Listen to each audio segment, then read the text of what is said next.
Hello students, last class में हमने बात की थी 5 किंगडम क्लासिफिकेशन और 6 किंगडम क्लासिफिकेशन का जो ओवरव्यू था वो। अब हम यहाँ पर आज की क्लास में कंपैरेटिव स्टडी करेंगे पांचों किंगडम की। यानी यहाँ पर हम कुछ अंतर कह दीजिए आप, कुछ उनके जो स्पेशल कैरेक्टरिस्टिक्स हैं उनको हम आज स्टडी करने वाले हैं। तो उसके लिए एक चार्ट एनसीईआरटी में भी दिया हुआ है, उसी चार्ट को मैं कुछ छोटे मोटे मॉडिफिकेशन के साथ में आपको बता रहा हूं ताकि आपके जो कुछ कंसेप्ट्स हैं वो क्लियर हो जाए। देखें तो हम यहां पर बात करेंगे, ये रहा आपका फर्स्ट कॉलम जो है, इसमें हम कॉलम्स जो आपके कैरेक्टर्स हैं उनकी बात करेंगे।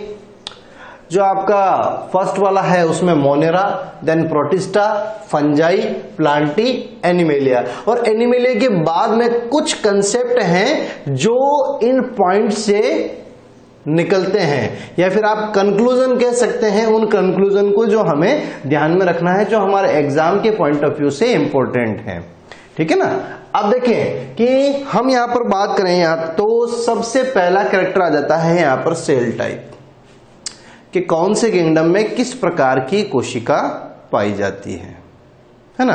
तो देखिए पहला आ जाता है आपका कोशिका का प्रकार। मोनेरा किंगडम के अंदर जितने भी प्राणी हैं वो सारे के सारे प्रोकैरियोट्स हैं। इट मींस प्रोकैरियोट्स को किस में सम्मिलित किया जाता है? मोनेरा किंगडम में। और ये सारे के सारे प्रोकैरियोट्स कैसे हैं? Unicellular prokaryotes. तो ध्यान में रखें आप कि आपको मोनेरा के अंदर क्या मिलता है? प्रोकैरियोट्स। देन आप चले जाइए प्रोटिस्टा में, तो आपको यूनिसेल्युलर यूकैरियोट्स मिलेंगे। क्लियर। उसके बाद में फंजाई में मल्टीसेल्युलर यूकैरियोट हैं, प्लांटी में भी मल्टीसेल्युलर यूकैरियोट्स हैं, और एनिमेलिया में भी मल्टीसेल्युलर यूकैरियोट्स हैं। तो यहां पर जो आपको डाइवर्सिटी देखने को मिल रही है सेल के प्रकार में, उसको हम यहां पर बता रहे हैं। देखिए केवल और केवल मोनेरा जगत जो है उसमें प्रोकैरियोट्स हैं। इसके अलावा सारे के सारे किंगडम कैसे हैं? यूकैरियोटिक ऑर्गेनिज्म वाले। पहला कंसेप्ट आपको ये ध्यान रखना है। दूसरा कंसेप्ट आपको ये ध्यान में रखना है कि यूनिसेल्युलर यूकैरियोट्स किस में मिलेंगे? तो केवल और केवल प्रोटिस्टा में मिलेंगे। इसके अलावा तो मोनेरा तो पहले ही निकल गया क्योंकि उसमें प्रोकैरियोट्स थे। प्रोटिस्टा में आपको ध्यान में रखना है यूनिसेल्युलर यूकैरियोट्स हैं। और इसके अलावा जो आपके तीन बचे हैं, फंजाई, प्लांटी और एनिमेलिया, इन तीनों किंगडम के अंदर आपको मल्टी सेल्युलर यूकैरियोट्स देखने को मिलते हैं। तो यहां पर आप ध्यान में रखें, केवल मोनेरा के अंदर प्रोकैरियोट्स और अन्य सभी के अंदर क्या मिलेंगे? यूकैरियोट्स मिलेंगे। अब आपको यहां पर क्वेश्चन पूछा जाता है, 5 जगत अवधारणा में कितने जगत में बहुकोशिकीय यूकैरियोटिक जीव मिलते हैं? 5, 4, 3, 2 इस प्रकार से। तो आपको ध्यान में रखना है, क्या पूछा है? बहुकोशिकीय यूकैरियोट। तो बहुकोशिकीय यूकैरियोट कितने में मिलेंगे आपको? 3 के अंदर मिलेंगे। कौन कौन से में? फंजाई, प्लांटी और एनिमेलिया। केवल आपको यह पूछ लिया जाए कि 5 जगत अवधारणा में RH विटेकर के द्वारा दिया गया जो 5 जगत वर्गीकरण है उसमें कितने जगत में यूकैरियोटिक जीवों को सम्मिलित किया जाता है? तो ध्यान में रखें, 5 में से कितने? 4 जगत में, है ना। 5वां जगत कौन सा है आपका? प्रोकैरियोट वाला, मोनेरा। और मोनेरा को छोड़ दीजिए तो बाकी आपके बच गए कितने? 4। प्रोटिस्टा, फंजाई, प्लांटी और एनिमेलिया। तो इस प्रकार के बिल्कुल सिंपल से क्वेश्चन भी पूछे जा सकते हैं आपसे। ठीक है। तो ये थी बात कौन सी? सेल टाइप की। अब हम दूसरे फीचर की तरफ पढ़ते हैं, दूसरे कैरेक्टर की तरफ बढ़ते हैं, which is a nuclear membrane. Nuclear membrane, केंद्रक झिल्ली की उपस्थिति और अनुपस्थिति। आपको पता है यदि कोशिका में केंद्रक उपस्थित है तो केंद्रक झिल्ली भी उपस्थित है, और केंद्रक नहीं तो यहां पर कोशिका झिल्ली भी नहीं। तो ध्यान में रखें, मोनेरा किंगडम के अंदर कौन कौन आ रहे हैं? प्रोकैरियोट्स आ रहे हैं। और प्रोकैरियोट्स नाम ही है इनका, प्रो यानी प्रिमिटिव, कैरियन वर्ड रिप्रेजेंट करता है न्यूक्लियस को। मैं जब भी आपको कोई मीनिंग बताता हूं, आप पेज के सबसे ऊपर की ओर जो खाली पोर्शन रहता है वहां पर उस मीनिंग को जरूर लिख लीजिएगा। ठीक है ना। तो यानी प्रो का मतलब होता है पहले या फिर प्रिमिटिव या प्राचीन आप कह सकते हैं, ठीक है। और कैरियन वर्ड रिप्रेजेंट करता है न्यूक्लियस को, तो यहां पर कह सकते हैं जो आदिम प्रकार का न्यूक्लियस यानी जो है सुसंगठित न्यूक्लियस यहां पर उपस्थित नहीं होता है। तो इस कंडीशन में जब सुसंगठित न्यूक्लियस नहीं है तो यहां पर केंद्रक झिल्ली भी उपस्थित नहीं होगी। तो आप देख रहे हैं न्यूक्लियर मेम्ब्रेन यहां पर हमने क्या कर रखी है, एब्सेंट कर रखी है, मोनेरा के अंदर एब्सेंट। लेकिन सारे के सारे यूकेरियोट्स में आपको क्या मिलेगी, न्यूक्लियर मेम्ब्रेन मिलेगी, क्योंकि उनके अंदर न्यूक्लियस भी प्रेजेंट होता है और सुसंगठित न्यूक्लियस प्रेजेंट होता है। तो ध्यान में रखें मोनेरा के अंदर nuclear membrane absent. Protista, fungi, Plantae और एनिमेलिया सब के अंदर आपको न्यूक्लियर मेम्ब्रेन प्रेजेंट मिलेगी। तो यहां आपको कंसेप्ट में भी इतना सा ध्यान रखना है, मोनेरा के अतिरिक्त सभी जगत के अंदर न्यूक्लियर मेम्ब्रेन प्रेजेंट है।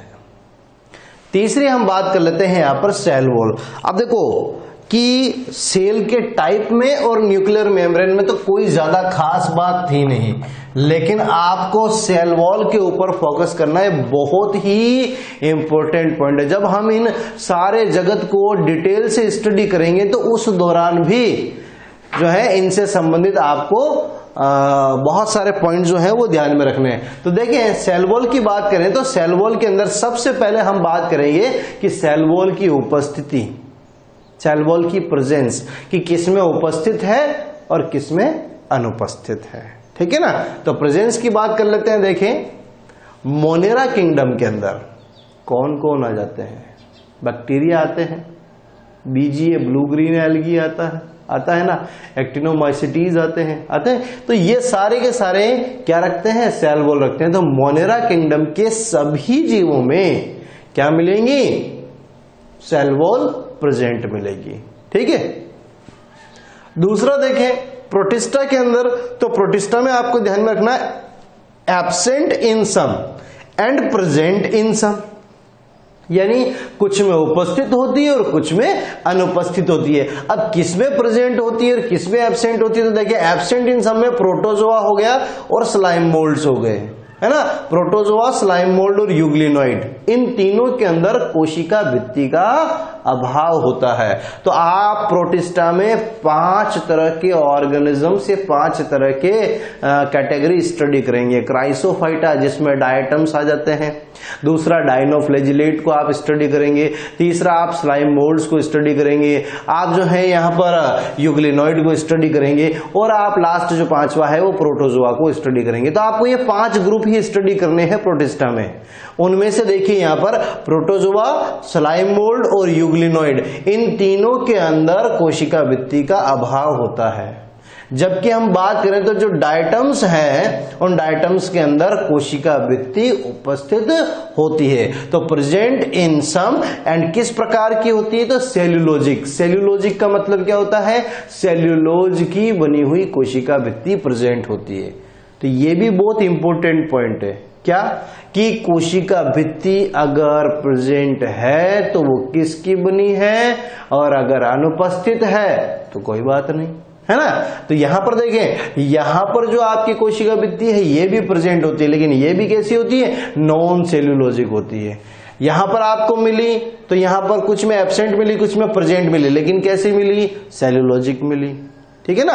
तीसरी बात करें हम यहाँ पर फंजाई, तो फंजाई के अंदर भी क्या होती है, कोशिका भित्ति उपस्थित होती है। प्लांट से तो प्लांट के अंदर भी कोशिका भित्ति उपस्थित मिलेगी, लेकिन जंतुओं के अंदर कोशिका भित्ति का अभाव होता है, कोशिका भित्ति अनुपस्थित होती है।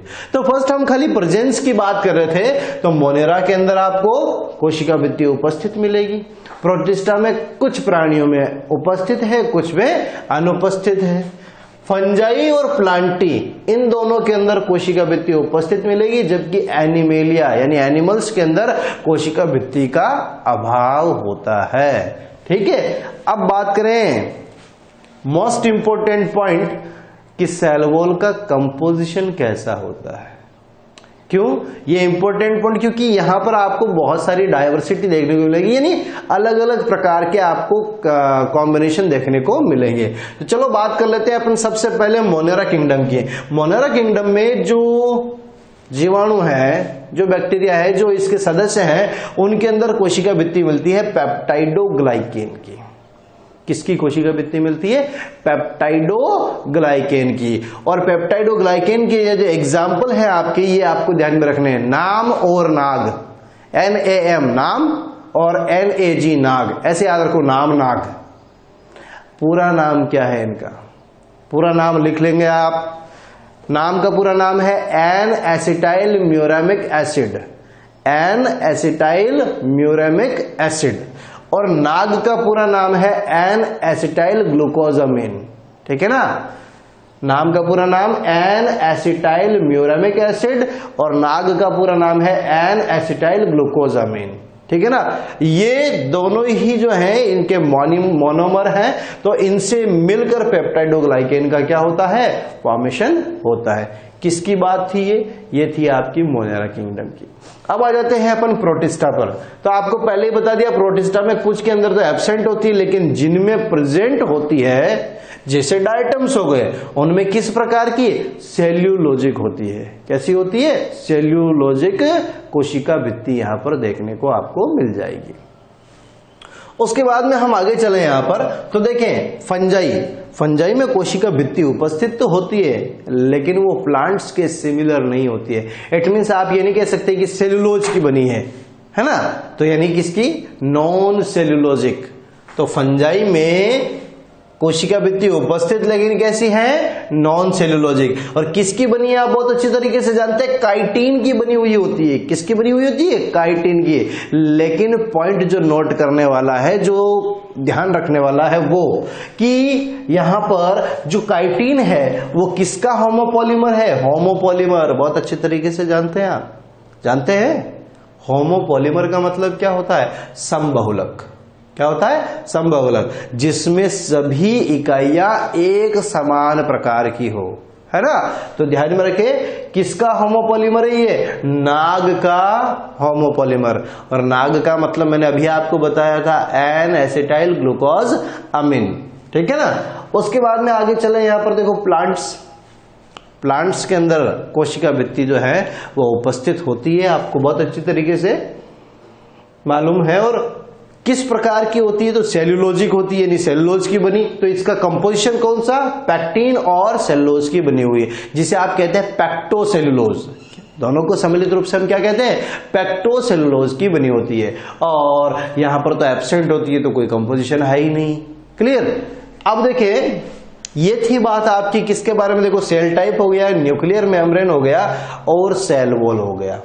उसके बाद में सेकंड मोस्ट इंपॉर्टेंट पॉइंट आ जाता है न्यूट्रिशन। इंपॉर्टेंट क्यों?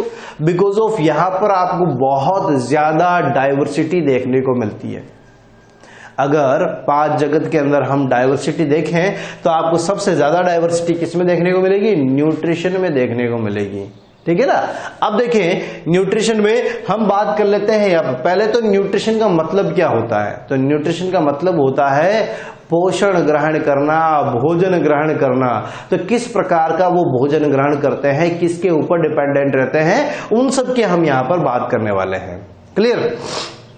देखें, सबसे पहले हम बात करेंगे मोनेरा किंगडम की। तो मोनेरा किंगडम में देखें कि इंपॉर्टेंट पॉइंट क्या है?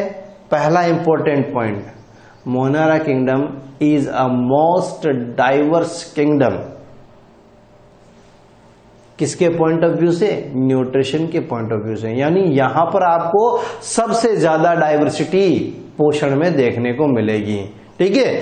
अब देखिए कौन कौन से किस प्रकार का, तो यहां पर बहुत सारे प्रकार के ऑर्गेनिजम्स आ जाते हैं, जिनमें हेटेरोट्रॉप्स भी होते हैं, जिनमें पैरासाइट्स भी होते हैं, जिनमें सैप्रोफाइट्स भी होते हैं, जिनमें सिम्बायोटिक भी होते हैं, जिनमें फोटोऑटोट्रॉप्स भी होते हैं, और जिनमें कीमोऑटोट्रॉप्स भी आ जाते हैं। इतने प्रकार के जीव पोषण के आधार पर। अब इन टर्म्स को आप समझ लीजिए। पहले तो हेटेरोट्रॉप्स का मतलब होता है विषम पोषी, यानी जो भोजन के लिए किसी अन्य जीव पर क्या रहे, निर्भर रहे, उनको आप क्या कहेंगे? हेटेरोट्रॉप्स। पैरासाइट यानी परजीवी, जो अपने भोजन के लिए किसी अन्य जीव के ऊपर रहते हैं या उनकी बॉडी के अंदर रहते हैं। तो यहाँ पर दो तरह के हो गए, जब बॉडी के ऊपर रहते हैं तो एक्टोपैरासाइट, जो बॉडी के अंदर रहते हैं वो एंडोपैरासाइट हो गए। तो हेटेरोट्रॉफ पैरासाइट। सैप्रोफिटिक का मतलब होता है ग्रो ऑन डिकेइंग मैटर, यानी जो मृत कार्बनिक पदार्थों के ऊपर या अपघटित होने वाले कार्बनिक पदार्थों के ऊपर ग्रो करते हैं, वृद्धि करते हैं, उन्हें हम क्या कहते हैं? सैप्रोफाइट्स कहते हैं। सिम्बायोटिक का मतलब होता है सहजीवी संबंध, किसी अन्य जीव के साथ में सहजीविता प्रदर्शित करते हैं, तो वो हो गए आपके सिम्बायोटिक। फोटो ऑटोट्रॉप का मतलब प्रकाश संश्लेषी जीव, है ना, जो प्रकाश की उपस्थिति में अपना भोजन स्वयं बनाते हैं, उन्हें क्या कहते हैं? Photo autotrophs. और एट लास्ट आ जाता है कीमो ऑटोट्रॉप्स। कीमो ऑटोट्रॉप्स से क्या अभिप्राय है? वे जीव जो रसायन से अपना भोजन प्राप्त करते हैं, है ना, जो अकार्बनिक पदार्थों से अपना भोजन प्राप्त करते हैं, उन्हें हम क्या कहेंगे? कीमो ऑटोट्रॉप्स कहेंगे। तो देखें न्यूट्रिशन लेवल पर अगर अपन किसकी बात करें? मोनेरा की बात करें, तो आपको कितनी ज्यादा डाइवर्सिटी, इतने प्रकार के जीव आपको मोनेरा किंगडम के अंदर देखने को मिलते हैं। तो ध्यान में रखें, ये फर्स्ट नंबर पर सबसे ज्यादा डाइवर्स ग्रुप है न्यूट्रिशन के बेस पर। देन उसके बाद में सेकेंड मोस्ट आ जाता है आपका कौन सा? प्रोटिस्टा। ये लिख रखा है सेकेंड मोस्ट डाइवर्स ग्रुप या किंगडम आप कह सकते हैं। इसमें कौन कौन से देखें, यहां पर भी फोटो ऑटोट्रॉप्स मिलेंगे आपको, ठीक है। उसके बाद में यहां पर हेटेरोट्रॉप्स मिलेंगे। हेटेरोट्रॉप्स में कौन कौन आते हैं? तो देखिए प्रोटोजोआ आ जाते हैं, स्लाइम मोल्ड्स आ जाते हैं, दोनों के दोनों हेटेरोट्रॉप्स हैं। कुछ जो है आपके सैप्रोफाइट्स भी यहां पर आ जाते हैं। तो ये हो गए आपके प्रोटिस्टा के अंदर। तो यहां पर भी आपको बहुत ज्यादा डाइवर्सिटी देखने को मिलती है। अब आ जाते हैं हम तीसरे किंगडम की तरफ। कौन सा है आपका? Fungi kingdom. और फंजाई किंगडम तो आप बहुत अच्छे तरीके से जानते हैं, कंप्लीटली हेटेरोट्रॉपिक टाइप का न्यूट्रिशन रिप्रेजेंट करती है, क्योंकि फंजाई में फोटोसिंथेसिस की कैपेसिटी नहीं होती है। तो वो हमेशा और हमेशा आप कह सकते हैं कि विषमपोषी प्रकार का ही पोषण प्रदर्शित करती है, ठीक है ना। और इसमें भी आप कह सकते हैं कि मुख्यतः सैप्रोफिटिक नेचर की होती है, मृतपोषी होती है, जो मरे हुए या डिकेइंग मैटर के ऊपर ग्रो करते हैं। उसके बाद में आ जाता है प्लांट्स। प्लांट्स के बारे में आप बहुत अच्छी तरीके से जानते हैं कि प्लांट्स कैसे होते हैं। तो प्लांट्स प्रकाश संश्लेषी होते हैं, और प्रकाश संश्लेषी को हम क्या कहते हैं? Photo autotrophs. तो ये हो गए आपके कंप्लीटली फोटो ऑटोट्रॉपिक हो गए। और जिनको आप कह सकते हैं कि ये फोटोसिंथेटिक होते हैं, यानी प्रकाश संश्लेषण के द्वारा, यानी लाइट एनर्जी को केमिकल एनर्जी में कन्वर्ट करके अपना भोजन प्राप्त करते हैं, है ना। तो इनको अपन कहते हैं फोटोसिंथेटिक। और लास्ट आपको पता है सारे के सारे जो जंतु हैं वो अपने भोजन के लिए प्रत्यक्ष और अप्रत्यक्ष रूप से पादपों पर निर्भर रहते हैं, इसलिए हम इनको बोलते हैं कंप्लीटली हेटेरोट्रॉफिक। क्या बोलेंगे? Completely heterotrophic. और इनमें भी मोस्टली कैसे होते हैं? होलोजोइक। होलोजोइक का मतलब क्या होता है? प्राणी समपोषण। क्या होता है? प्राणी संपोषण। और प्राणी संपोषण का मतलब किसी जीव का भक्षण करने वाले, किसी जीव को खाने वाले। अब देखिए कुछ फंडे हम बात कर लेते हैं सेल वॉल और न्यूट्रिशन से रिलेटेड। तो क्या कंसेप्ट देखें, तो एनिमेलिया के अतिरिक्त सभी के अंदर सेल वॉल प्रेजेंट। यहां पर देखिए सब के अंदर आपको सेल वॉल मिली, केवल और केवल एनिमेलिया को छोड़कर। और एनिमेलिया के साथ में आप कह सकते हैं प्रोटिस्टा के कुछ मेंबर के अंदर भी सेल वॉल एब्सेंट होती है, ठीक है। उसके बाद में देखें नॉन सेलुलोजिक किस में मिलती है ना। तो देखो पहले तो एनिमेलिया निकल गया, तो अब कौन सा बचा? मोनेरा बचा, प्रोटिस्टा बचा, फंजाई बचा और प्लांटी बचा। 4 बचे। उनमें से नॉन सेलुलोजिक किस में मिलती है? तो नॉन सेलुलोजिक मिलती है आपको फंजाई और मोनेरा के अंदर। फंजाई और मोनेरा किंगडम के अंदर नॉन सेलुलोजिक क्या मिलेगी आपको? नॉन सेलुलोजिक सेल वॉल मिलेगी। इट मीन सेलुलोज की बनी हुई नहीं। तो बच्चे क्या, आपके पास में 4 ही तो थे, उनमें से फिर 2 निकल गए, फंजाई और मोनेरा निकल गया, तो बचा क्या?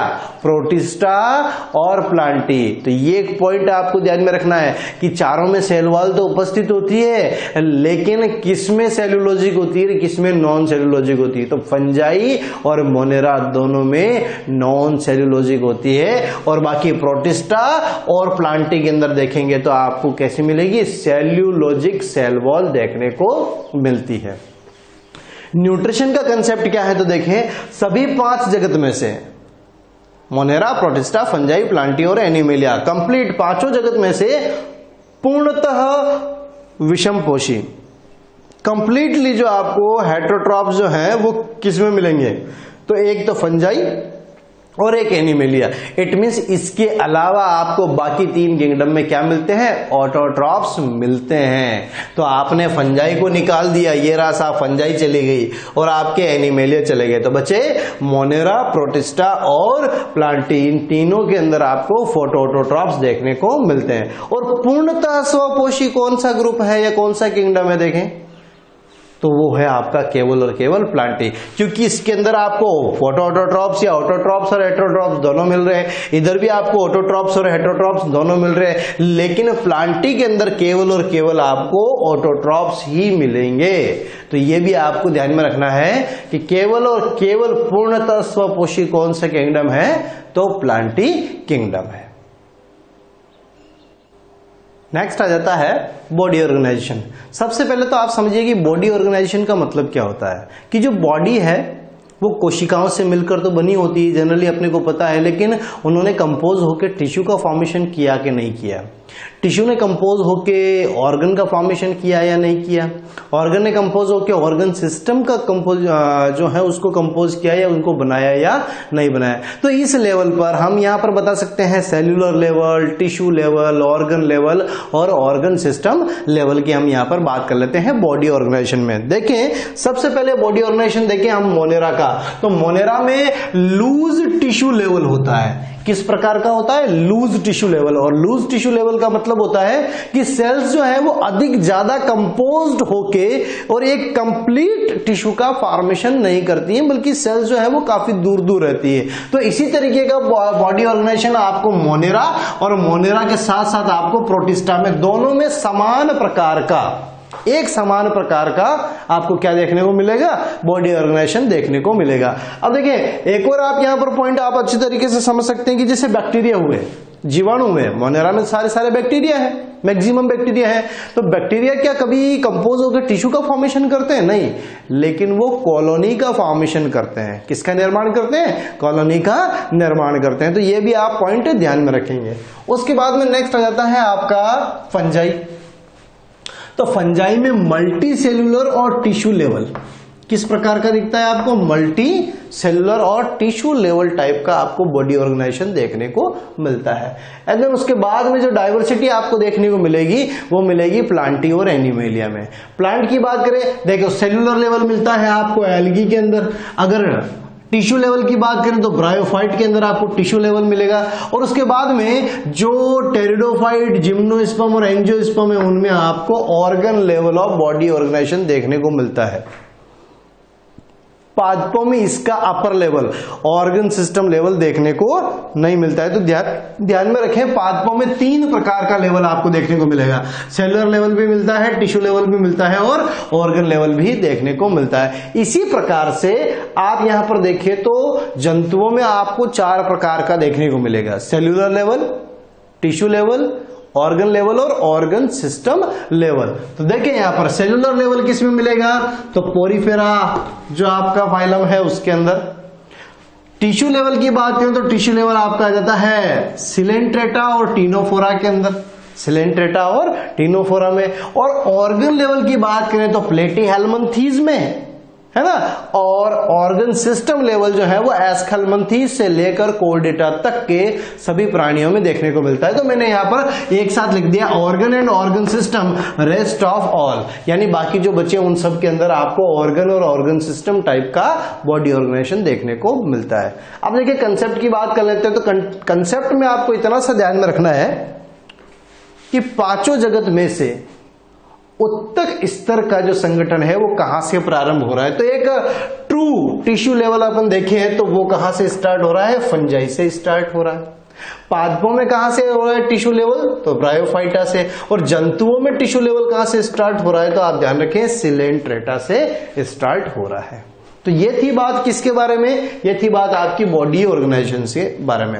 और लास्ट आ जाता है आपका कि पांचों जगत के अंदर आपको जनन की प्रक्रिया किस प्रकार की मिलती है, एसेक्सुअल मिलती है, सेक्सुअल मिलती है, वेजिटेटिव मिलती है, किस प्रकार का रिप्रोडक्शन देखने को मिलता है। तो सिंपल सा देखें मोनेरा, ये एक पॉइंट आप ध्यान में रखें, जितना सरल प्रकार का जीव होगा उसमें सदैव एसेक्सुअल की पॉसिबिलिटी सबसे ज्यादा होगी। सरल प्रकार का संगठन रखने वाला जो प्राणी है उनमें एसेक्सुअल, और जटिल प्रकार का संगठन रखने वाले में हमेशा या मैक्सिमम केस में आपको सेक्सुअल देखने को मिलेगा। तो मोनेरंस क्या है, बिल्कुल सिंपल प्रकार के, तो आप ध्यान में रखें only asexual reproduction is present. केवल और केवल यहां पर आपको कौन सा देखने को मिलेगा, एसेक्सुअल अलैंगिक जनन देखने को मिलेगा, जिसमें आपका विखंडन हो गया, द्विविखंडन हो गया, बहुविखंडन हो गया, इस प्रकार के आपको यहां पर देखने को मिलेंगे। उसके बाद में देखें ट्रू सेक्सुअल रिप्रोडक्शन, यहां पर जो वास्तविक रूप से लैंगिक जनन है वो अनुपस्थित होता है, लेकिन सेक्सुअल रिकॉम्बिनेशन प्रेजेंट होता है। ये पॉइंट इंपॉर्टेंट है, आपको ध्यान में रखना कि एक ट्रू, एक वास्तविक लैंगिक जनन तो एब्सेंट होता है, लेकिन सेक्सुअल रिकॉम्बिनेशन यहां पर क्या होता है, प्रेजेंट होता है। किसमें, मोनेरा के अंदर। प्रोटिस्टा की बात करें, प्रोटिस्टा में जो है मैक्सिमम मेंबर के अंदर आपको कैसा मिलेगा, एसेक्सुअल मिलेगा। लेकिन यहां से या इस किंगडम से आप कह सकते हैं कि जो सेक्सुअल रिप्रोडक्शन है उसका इनिशिएशन हो जाता है, स्टार्टअप हो जाता है। देन आप फंजाई में जाएंगे, फंजाई में दोनों प्रकार की मिलेंगे आपको, एसेक्सुअल भी मिलेगा और सेक्सुअल भी मिलेगा। और अगर आप प्लांटी के अंदर जाएंगे तो प्लांटी में आपको वेजिटेटिव और सेक्सुअल टाइप भी मिलेगा। और लास्ट आ जाता है आपका एनिमेलिया। एनिमेलिया के अंदर मोस्टली यानी अधिकांशतः, ऐसा नहीं है कि एसेक्सुअल नहीं होता है, लेकिन मोस्टली आपको किस टाइप का, सेक्सुअल टाइप का ही यहां पर रिप्रोडक्शन देखने को मिलता है। कंसेप्ट की बात कर लेते हैं, तो कंसेप्ट में asexual reproduction in mostly common in organism having simple body organization. ये मैंने आपको स्टार्ट में ही बता दिया था कि ऐसे प्राणी जो सबसे सरल प्रकार का शारीरिक संगठन रखते हैं उनमें asexual reproduction most common type of method of reproduction है ना। बिल्कुल सरल प्रकार का जो बॉडी ऑर्गेनाइजेशन रखते हैं उनमें सामान्यतः अलैंगिक जनन की प्रक्रिया के द्वारा ही जनन संपन्न होता है। तो ये हमने कुछ कंपैरेटिव स्टडी की है किसके बारे में, पांचों जगत के बारे में। तो इतना अगर आपको इंफॉर्मेशन मिल गई है, इतनी अगर आपको याद हो गई है ये सारी चीजें, तो आगे हम जब इन पांचों किंगडम को डिटेल से पढ़ेंगे तो आपको बहुत अच्छा लगने वाला है, अच्छी फीलिंग आने वाली है ना। तो ये ध्यान में रखें। उससे पहले जब हम मोनेरा स्टार्ट करें तो उससे पहले कम से कम आपको यहां तक का पोर्शन जो है वो कंप्लीट दिमाग में फिट कर लेना है, ठीक है।